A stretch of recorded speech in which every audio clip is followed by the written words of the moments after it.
समाज में ये धारणा बन गई है कि कार्बोहाइड्रेट हमारे डाइट का एक इम्पॉर्टेंट हिस्सा है और ये एनर्जी का मुख्य सोर्स है, क्योंकि ये बात सच है।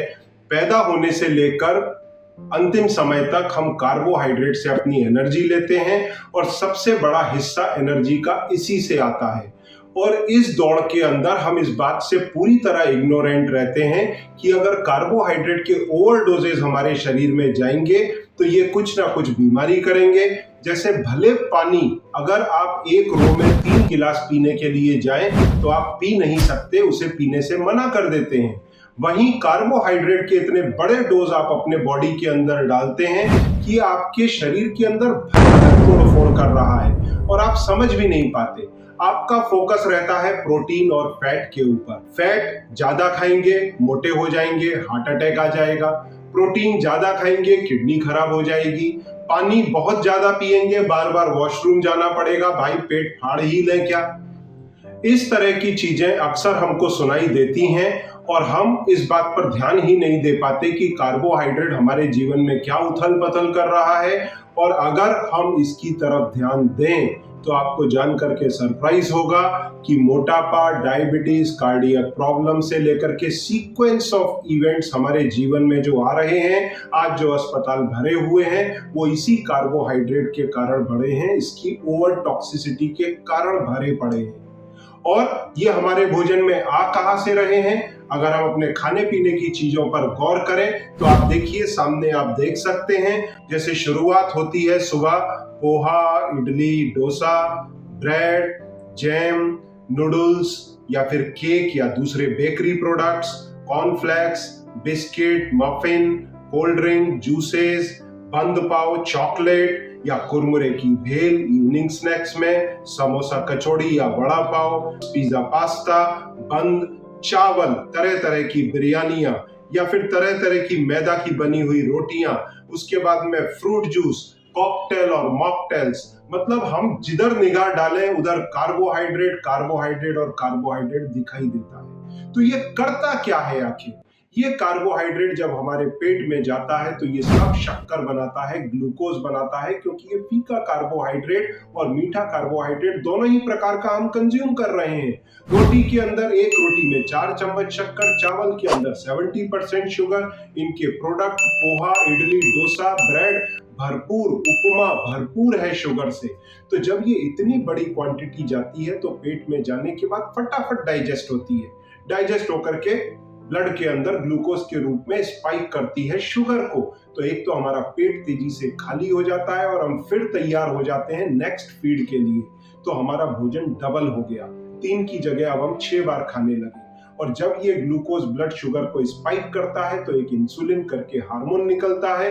ये हार्मोन इस सारी शक्कर को कोशिकाओं के अंदर डालता है, वहां ये बर्न होके हमको ताकत देती है, हम काम कर पाते हैं। जो हम कहते हैं कार्बोहाइड्रेट हमें एनर्जी देता है, ताकत देता है। पैदा होने से लेकर के मरने तक इसी से हम एनर्जी लेते हैं।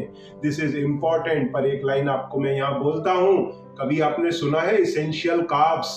No, because this is not essential. हम लेते हैं, बात अलग है।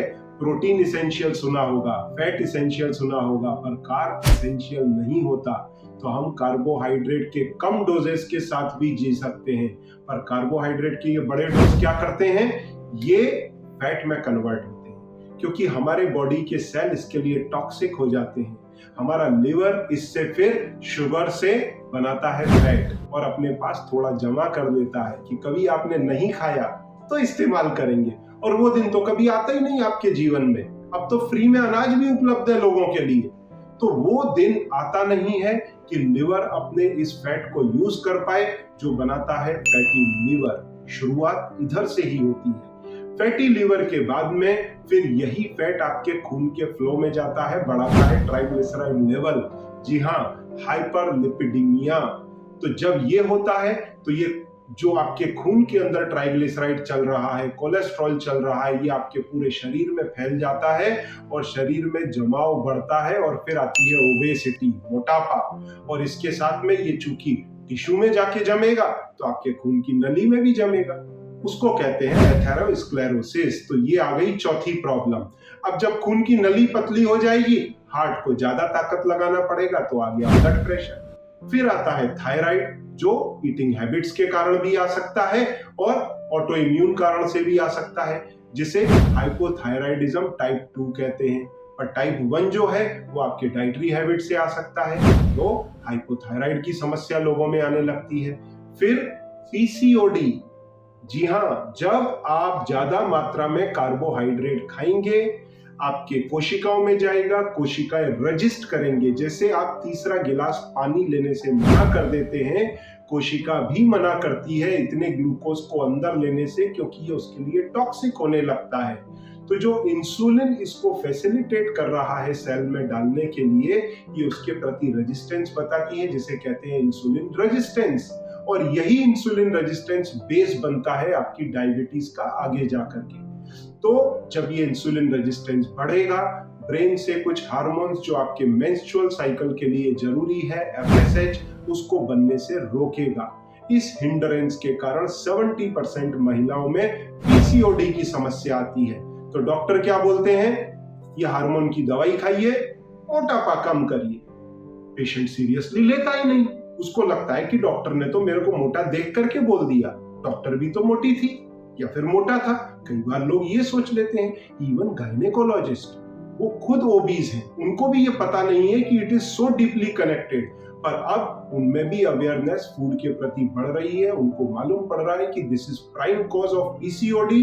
दे are getting cautious, they are referring such patients to dietitian कि इनकी डाइट ठीक की जाए, कार्बोहाइड्रेट घटाकर इंसुलिन रेजिस्टेंस को नीचे लाया जाए। तो पीसीओडी मुख्य कारण बनती है उसका इंसुलिन रेजिस्टेंस।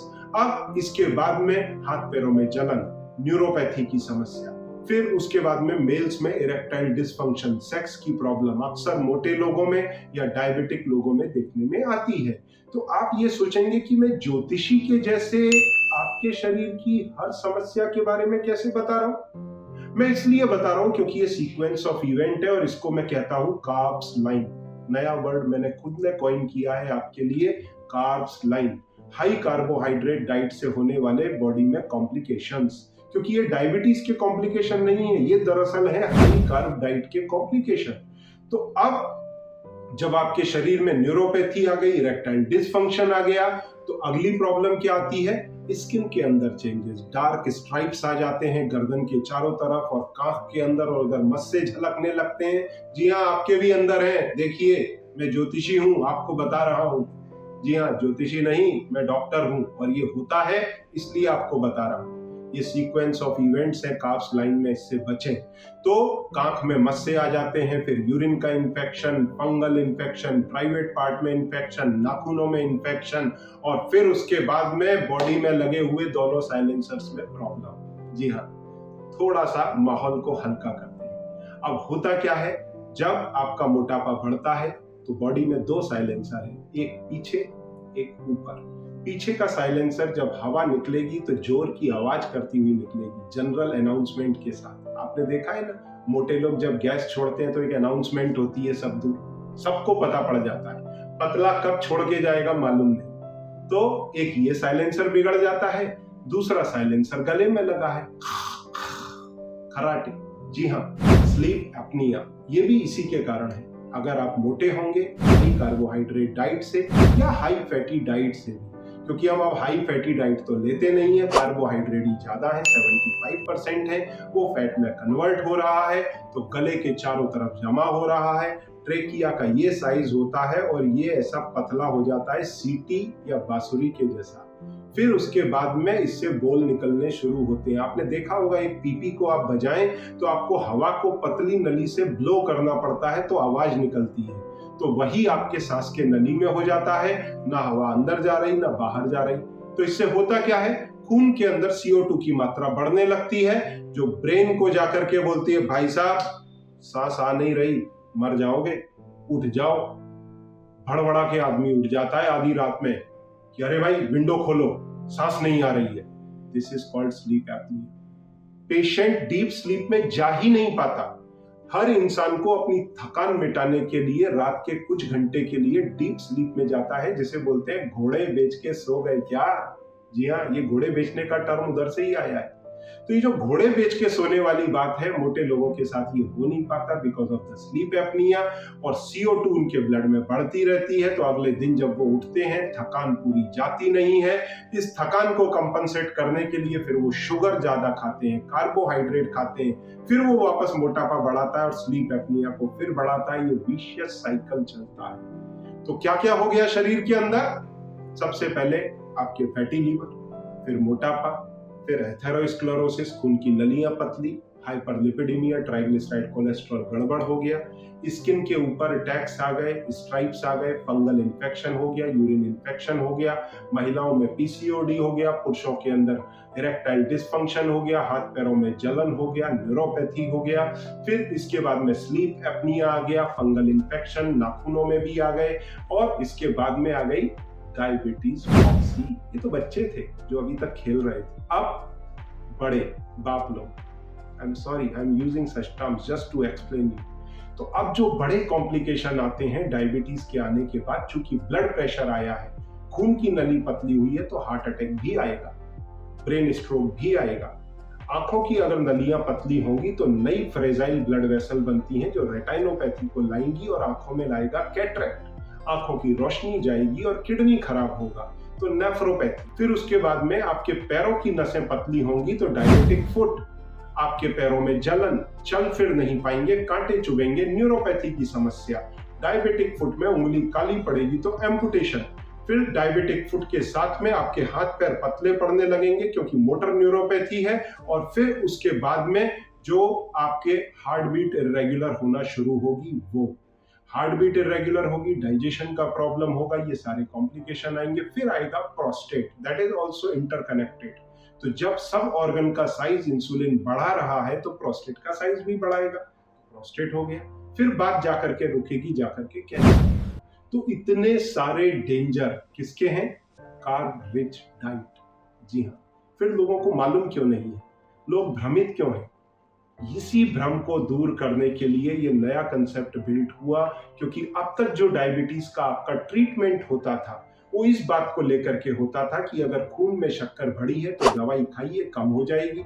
पर खून में शक्कर इसलिए बढ़ी है क्योंकि ये सेल टॉक्सिक हो रही है, वो मना कर रही है कि मुझे नहीं खाना, नहीं चाहिए शक्कर, पर हम उसको चिपकाए जा रहे हैं, इनडायरेक्टली बोलता हूं, पेले जा रहे हैं।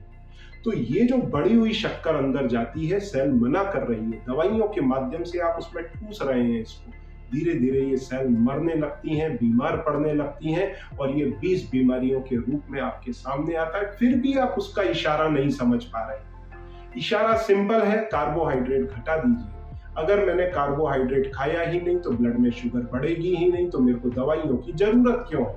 It is so simple. इसी चीज पर बेस्ड हम डायबिटीज को कंट्रोल और रिवर्स करने के प्रोग्राम्स आपको अवेलेबल कराते हैं। अगर आप चाहें तो डायबिटीज को कंट्रोल और रिवर्स करने या रिमीजन के प्रोग्राम को ज्वाइन कर सकते हैं। मेरा कोड संजीव अग्रवाल अगर डालेंगे तो आपको ये 3000 में भी उपलब्ध है। इसके अंदर बताया गया है कि आपको डायबिटीज हुई क्यों, ये सारे कॉम्प्लिकेशन आपको कैसे आते हैं, किस प्रकार बचें, किस प्रकार कुछ कॉम्प्लिकेशंस को आप रिवर्स कर सकते हैं, डायबिटीज को मॉनिटर कैसे करें, कौन से ब्लड टेस्ट हैं, अपनी डाइट में LDCF डाइट के माध्यम से। देखिए मेरे 2 कंट्रीब्यूशन यहाँ है, एक है कार्ब लाइन और दूसरा है LDCF डाइट। LDCF डाइट के माध्यम से कैसे आप अपनी डाइट में कार्बोहाइड्रेट को कम करें, कैसे मॉडिफाई करें, उसकी करीब 15-20 रेसिपी, आने वाले समय में 50 और 100 रेसिपीज वो उसमें अवेलेबल हैं। साथ में चार्ट्स अवेलेबल हैं डाइट के, उनको फॉलो करके आप अपनी डायबिटीज को न सिर्फ कंट्रोल बल्कि रिवर्स कर सकते हैं। चाहे आप डायबिटीज की दवाइयों पे हो, इंसुलिन पर भी आ गए हो तो भी एक बार संभव है, पर कुछ ब्लड टेस्ट कराने होंगे, और साथ में आपकी डायबिटीज को रिवर्स करने के लिए प्रोटोकॉल फॉलो करना होगा। फिर भी अगर आपकी कुछ क्वेरी है आप सबमिट करें, मेरी टीम आपकी मदद करेगी। Thank you very much.